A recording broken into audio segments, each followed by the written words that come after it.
na ako sa labas. Biling kanin, tsaka apple. Utos ni Master Omdo.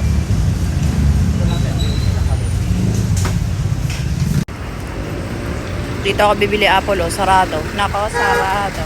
Tapos dito ako bibili ng kanin. Magkano po yung tatlong kanin? Opo. Pagsamahin na daw po. Dalawa na lang po yun eh. Sige, okay na yun, te. Tinda nila. Waiting sa order. Sabihin ko pa, kuya na walang apple. Sarado. Ayan na ang aking nabili.